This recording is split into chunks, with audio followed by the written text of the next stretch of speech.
Hi friends, ഇപ്പോൾ ക്യാപ്സിക്കൊക്കെ നമ്മളിങ്ങനെ ഫ്രീസറിൽ ഇടയ്ക്കെടുത്ത് പല കളറുകളിലൊക്കെ ഉള്ളത് നമ്മൾ സൂക്ഷിച്ച് വെച്ച് കഴിഞ്ഞാൽ നമുക്ക് എപ്പോൾ വേണമെങ്കിലും എടുത്ത് ഉപയോഗിക്കാം.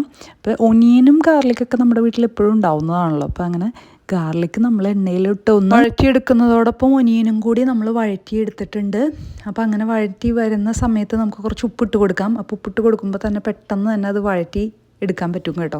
അപ്പോൾ അങ്ങനെ നമ്മൾ വഴറ്റിയെടുത്ത ഗാർലിക്കും ഒനിയനും ഉണ്ട്. അതിൻ്റെ കൂടെ നമുക്ക് ക്യാപ്സിക്കം പല കളറിലൊക്കെയുള്ള ക്യാപ്സിക്കം ആണെങ്കിൽ നല്ല ഭംഗിയായിരിക്കും കാണാനായിട്ട്. നമ്മൾ അതിൻ്റെ കൂടെ കാജൂൺ സീസണിങ് അത് നമുക്ക് ഇല്ലെങ്കിൽ ഓപ്ഷണലാണ്. അതൊന്നും ഇല്ലെങ്കിലും നല്ല ടേസ്റ്റ് ഉണ്ടാവും കേട്ടോ. അപ്പോൾ അല്ലെങ്കിൽ പിസയുടെ ഒരു ടേസ്റ്റ് വരാൻ വേണ്ടി കുറച്ച് ഒറിഗാനോ ഇട്ടാലും മതി. ക്യാപ്സിക്കം ഇട്ടാൽ പിന്നെ അങ്ങനെ വേവിച്ചൊന്നും എടുക്കണ്ട.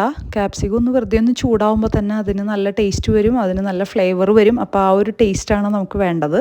പിന്നെ നമുക്ക് വേണ്ടത് ചീസാണ്. നമ്മൾ ചീസ് എപ്പോഴും ബാറായിട്ടാണ് ഇവിടെ വാങ്ങിക്കുക. അതേ നമ്മൾ കട്ട് ചെയ്ത് എടുത്തിട്ട് ഇങ്ങനെ മുകളിൽ കൂടെ വെറുതെ വെതറി ഇട്ടാൽ മതി. അതേ നമ്മൾ ഉദ്ദേശിച്ച ഐറ്റം ഇവിടെ റെഡി ആയിട്ടുണ്ട്. അപ്പോൾ അതിൻ്റെ മുകളിൽ കൂടെ നമ്മൾ കുറച്ച് ചെറിയ ടൊമാറ്റോസ് ആണ് കട്ട് ചെയ്ത് വെക്കുന്നത്. നല്ല ഭംഗിയുണ്ട്, നല്ല ടേസ്റ്റും ഉണ്ട്. സമയമൊക്കെ ലഞ്ച് കഴിക്കുന്ന സമയമെങ്കിലും ഇന്ന് ഡ്യൂട്ടി ഒന്നും ഇല്ലാത്തത് കൊണ്ട് തന്നെ ഇന്ന് ബ്രേക്ക്ഫാസ്റ്റിൻ്റെ സമയമേ ഞങ്ങൾക്ക് ആയിട്ടുള്ളൂ. അപ്പം ഞാൻ വേഗം ഒരു 4 ദോശ ഉണ്ടാക്കി. അപ്പം ഞാൻ ഉണ്ടാക്കിയത് ദോശയ്ക്ക് ഒരു ഗ്രേവി ആയിരുന്നു. അപ്പോൾ നമുക്ക് ദോശയുടെ മുകളിലൊക്കെ വെച്ച് പിസ്സ പോലെ കഴിക്കാം. ഒരു ആർഭാടത്തിന് വേണ്ടി മുട്ടയും നമുക്ക് ബുൾസായി പോലെ ഇതിൻ്റെ മുകളിൽ ഒഴിച്ച് കഴിക്കാം. നമുക്ക് ഈ ഇൻഗ്രീഡിയൻസ് ഒക്കെ ഉണ്ടെങ്കിൽ പെട്ടെന്ന് തന്നെ ഉണ്ടാക്കിയെടുക്കാവുന്ന വളരെ tasty and healthy and beautiful breakfast ആണ്. അപ്പോൾ നമ്മുടെ ബ്രേക്ക്ഫാസ്റ്റ് എല്ലാവർക്കും ഇഷ്ടമായെന്ന് വിചാരിക്കുന്നു. അപ്പോൾ അടുത്ത വീഡിയോയിൽ കാണുന്നത് വരെ stay tuned. Thank you for watching. Keep on watching grace small world.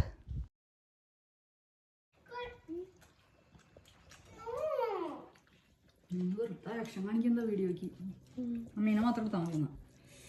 Super.